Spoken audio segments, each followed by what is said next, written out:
Olá pessoal, tudo bem com vocês? Aqui estamos com mais uma edição da nossa playlist. Hoje a gente fala sobre o trabalho de interpretar os sonhos.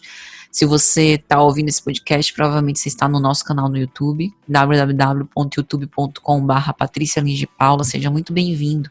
Se você quiser receber todas as segundas-feiras o texto da nossa playlist, é só acessar tinyrl.com/me cadastrar.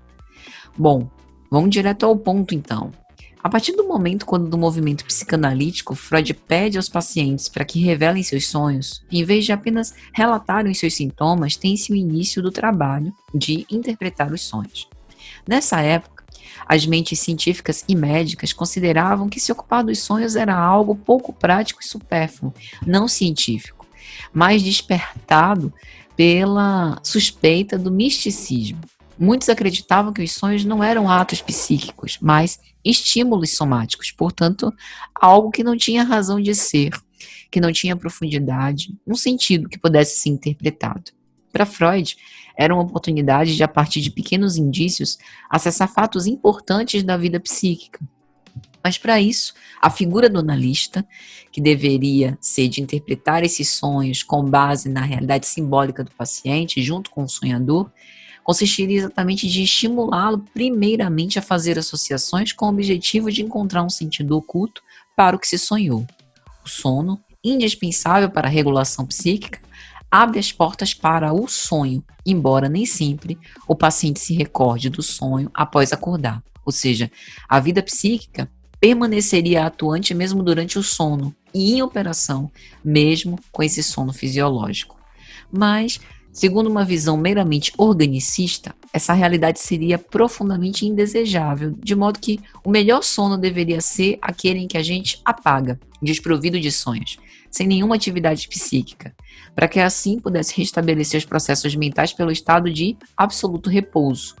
Mas isso geraria um paradoxo, pois segundo esse raciocínio, como é impossível evitar os restos da atividade psíquica, isso justamente representaria o sonhar.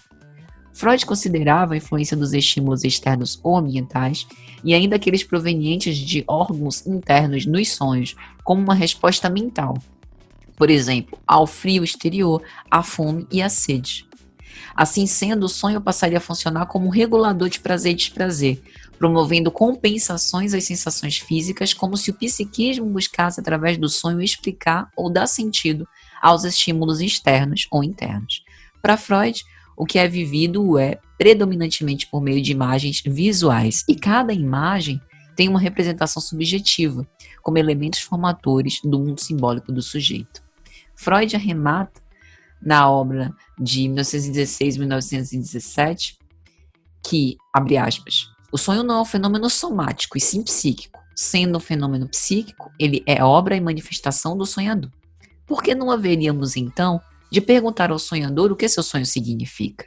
A psicanálise se fala da técnica de, tanto quanto possível, receber de seus próprios analisandos a solução para os seus enigmas. Assim, também o sonhador é quem deve nos dizer o que seu sonho significa. Digo-lhe, pois, que é bem possível, e até mesmo bastante provável, que o sonhador saiba sim o que seu sonho significa. Ele apenas não sabe que sabe, e é por isso que crê não saber. Fecha aspas. Então, o pensamento freudiano é bastante lógico, uma vez que pressupõe que ninguém melhor que o sonhador para entender a validade e o significado dos símbolos que lhe ocorrem nos sonhos.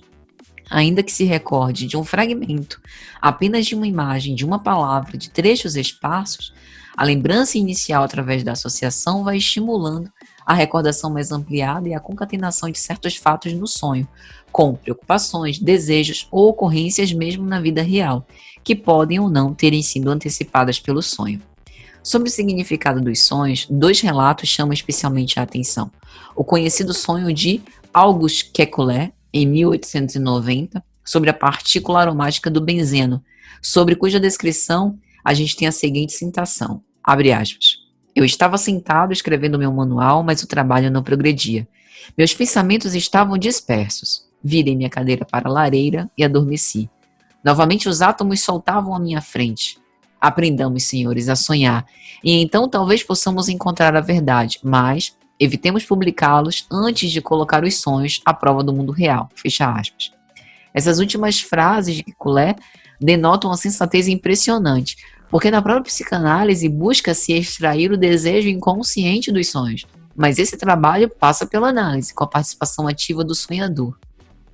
Outro relato igualmente interessante é o de Jung, Carl Gustav Jung, em sua obra Memórias, Sonhos e Reflexões, 1961, quando ele narra um sonho com um amigo que havia morrido e que o leva em sonho até a sua casa, cuja biblioteca ele não conhecia pessoalmente. Então ele chega à biblioteca e aponta um livro intitulado O Legado de uma Morta. E Jung vai, após acordar, na casa do amigo, conversa com a viúva e percebe exatamente tudo disposto fisicamente conforme havia antecipadamente sonhado.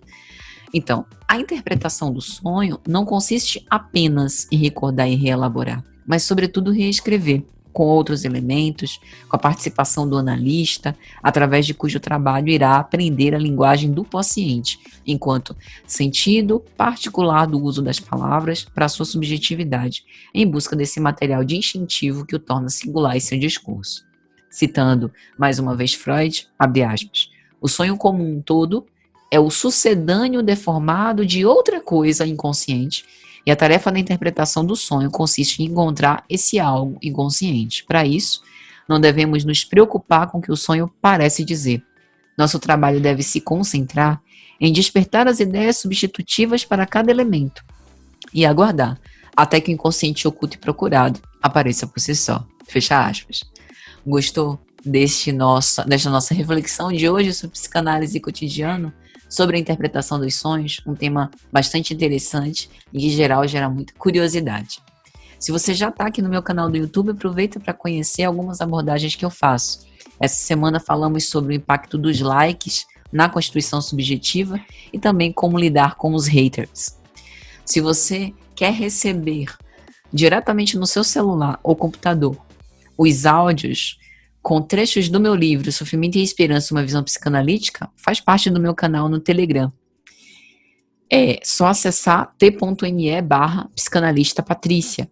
Meu livro, no formato Kindle ou impresso, O Sofrimento e a Esperança, uma visão psicanalítica, está disponível pela Amazon.